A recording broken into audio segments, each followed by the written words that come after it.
5 ایسے طریقے ہیں جو اسلام نے سکھا رکھے ہیں ٹو لوز ویٹ۔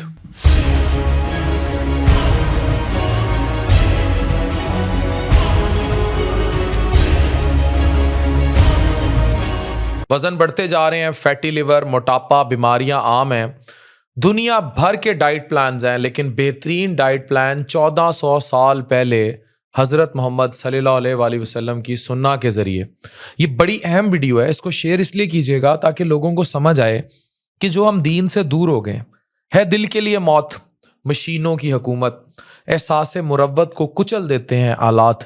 ہمارے اندر سے مروت اور جو احساس تھا وہ ختم ہو گیا، اور ہم نے مادیت کو جتنا اپنا لیا ہے وہی چیزیں ہمارے چہروں پر، ہمارے پیٹ کے اوپر، ہماری ہیلتھ پر ڈپکٹ ہوتی ہیں، کبھی ڈپریشن کی صورت میں اور کبھی موٹاپے کی صورت میں، اور یہ لنکڈ ہے آپس میں۔ پہلی بات، کم کھانا، ماڈریشن ان ایٹنگ۔ سنت سے ثابت ہے کہ آپ نے پیٹ کو برتن کی طرح ٹریٹ کرنا ہے، اگر ضرورت ہو تو ایک حصہ کھانے کا، ایک پانی کا اور ایک سانس کا۔ یہ ایک گولڈن رول ہے۔ اوور ایٹنگ سے نہ صرف جسم بوجھل ہوتا ہے بلکہ روح بھی سست پڑ جاتی ہے۔ آپ دیکھیں جب آپ بہت زیادہ کھانا کھا لیتے ہیں تو کس طرح آپ پر اس کے اثرات آنے لگ جاتے ہیں۔ کم کھانا ڈائجیشن کو امپروو کرتا ہے، آپ کم کھا کے زیادہ طاقتور محسوس کرتے ہیں اور لیزینس بھی دور ہو جاتی ہے۔ نمبر 2، فاسٹنگ، روزہ رکھنا۔ اب دیکھیں، آپ ابھی پڑھ لیں، انٹرمیٹنٹ فاسٹنگ کا کانسیپٹ ان قوموں میں ہے جن کا اسلام سے لینا دینا ہی نہیں، وہ بالکل فالو نہیں کرتی اسلامک ٹیچنگز، لیکن وہ انٹرمیٹنٹ فاسٹنگ کرتی ہیں، یعنی روزے رکھتی ہیں۔ روزہ صرف بھوک برداشت کرنا نہیں، اپنے نفس پر قابو پانا ہے۔ سائنس کہتی ہے کہ فاسٹنگ سے انسولین کنٹرول ہوتا ہے، فیٹ برن ہوتا ہے اور میٹابولزم ریسیٹ ہوتا ہے۔ ہمارے نبی صلی اللہ علیہ وآلہ وسلم پیر اور جمعرات کے روز روزے رکھتے تھے۔ یہ صرف عبادت نہیں، ایک نیچرل ڈیٹاکس بھی ہے۔ نمبر 3، سمپل کھانے کھائیں۔ رسول پاک صلی اللہ علیہ وآلہ وسلم کی ڈائٹ بہت سمپل تھی، کھجور، جو کی روٹی، دودھ، سبزیاں، تھوڑا سا گوشت۔